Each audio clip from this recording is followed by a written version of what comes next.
Marine Mazzoni, harcèlement, 2e. Les mecs, vous vous rendez pas compte. Autour de notre corps, c'est comme une aura, un halo invisible, normalement infranchissable. C'est quelque chose comme le quant à soi. C'est la distance, le tact, auquel on n'a pas le droit de toucher.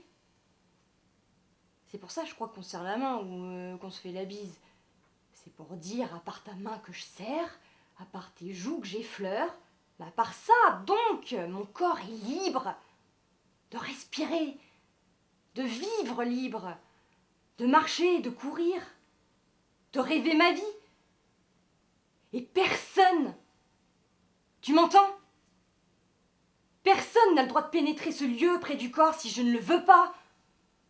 Ma vie est là, autour de mon corps, au bord de ma peau, là où est le charme, là où les vêtements chatoient, se froissent, là où le corsage, la jupe danse et miroite, et pour le seul plaisir d'être femme, d'être belle, d'être admirée, d'être respectée. Alors respect, nous y voilà. Ce lieu tout autour de notre corps, ce chant de notre corps, cette mélodie qui nous entoure comme un parfum est constamment désaccordée, empiantie, dévorée, là, du bout des doigts, des paumes, des mains, par les mecs, par les pauvres mecs. Les sales mecs. Sales mecs. Pauvres mecs. Les mecs, quoi. J'aime mon copain, on s'adore. Quand on marche dans la foule et que je lui dis qu'un mec m'a touché les fesses avec la paume de sa main, il se jette sur le type. Bagarre, ça finit toujours mal. C'est nul. Alors, je suis fière de lui, bien sûr, mais c'est nul.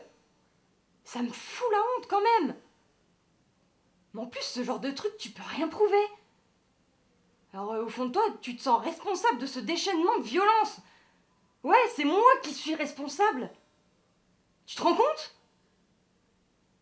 Mais je suis coupable de quoi, au fait? D'être femme. D'avoir des seins de femme. D'avoir des fesses de femme. D'avoir des jambes de femme. T'es coupable d'être née femme. Et les mecs? Les femmes, c'est la moitié de l'humanité, hein. Alors quand on me parle des droits de l'homme, je pense à mes fesses 100 fois plottées depuis ma naissance. Je me dis, c'est pas demain que les droits de l'homme s'appliqueront à la femme. Ouais, alors je l'annonce à toutes les femmes. Il faut à tout prix avoir un copain pour profiter des soirées de printemps. Si tu vas te balader seule, tu peux être sûr que le mal va croire que tu cherches. Alors pour être libre, tu dois. Ouais, tu dois partager ta liberté en deux avec un mec. Ce qui est terrible, c'est que ça a toujours existé depuis la nuit des temps. C'est l'histoire du chasseur avec du gibier. Nous, les femmes, nous sommes le gibier, nous sommes des proies. Les femmes sont faites pour être prises, battues, humiliées. C'est comme des bêtes. Non, c'est moins que des bêtes. Les chevaux, on les caresse avec attention. Les chats, on les bichonne. C'est moins que des bêtes. Moins que des bêtes.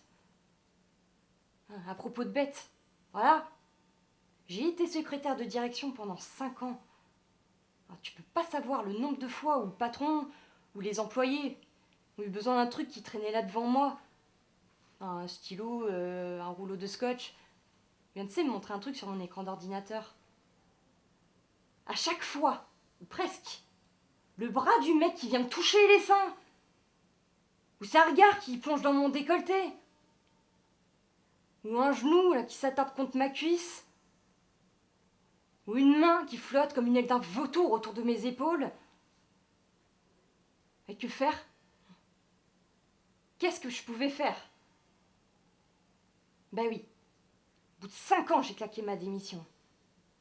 Non, voici ma définition personnelle de la secrétaire. Avant même d'être la voix qui répond au téléphone, une secrétaire, c'est d'abord la chair palpée par ces mecs. Alors je parle même pas de celles qui doivent donner bien davantage pour être embauchées, ou promues, conservées à leur poste. Ah oui, bah ça, évidemment, je vois bien de solides épaules mâles là, qui se lèvent avec inélégance et puis qui répondent à ça. C'est la nature humaine. On peut rien y changer, il faut être réaliste. C'est comme ça. Bah tiens, ça les arrange tellement les mecs de dire que ça a toujours été comme ça, faut s'y faire. Tous ces petits viols successifs qui font de ta vie un enfer. C'est la nature. C'est normal. Bah tiens, c'est normal. Alors le pire, c'est quand les mecs te disent « Arrête de te plaindre. Si on te plotte, c'est que t'es mignonne. » Ils croient qu'ils te flattent, les mecs. Alors ils essaient de te convaincre que le harcèlement de ton corps est une chose naturelle. Parce qu'ils sentent bien qu'ils sont coupables. Alors comme ça, ils font coup double. 1, ils te draguent. 2, ils se déculpabilisent. Alors, pour résumer, dans la vie, il y a des hommes et des femmes. Mais le plus souvent, les femmes sont des proies. Et les hommes des prédateurs. Voilà. Bon, ce sont mes mots à moi, mais je les préfère à la résignation générale. Attendez, j'ai pas fini. Juste encore un petit truc. Qu'est-ce que je dis? C'est l'essentiel. Figurez-vous que ce que je viens de dire, là, des femmes proies, du gibier, ben ça commence dès le plus jeune âge. Alors, rares sont les petites filles qui n'ont pas... C'est ignoble. Ignoble. Alors, quant aux adolescentes, aux jeunes filles, c'est presque un rituel. Alors, je vais pas vous parler des... Non. C'est tellement douloureux. Tellement... Excusez-moi. C'est tellement beau d'être une femme. Tellement beau. Moi, j'aurais voulu. Vous savez l'immense joie d'aimer un homme, un vrai. L'immense joie de mettre des enfants au monde. Et d'aimer encore, et encore, et encore, et encore, aimer. Aimer. Aimer. Ouais, enfin. Dommage. Ce sera pour une autre fois.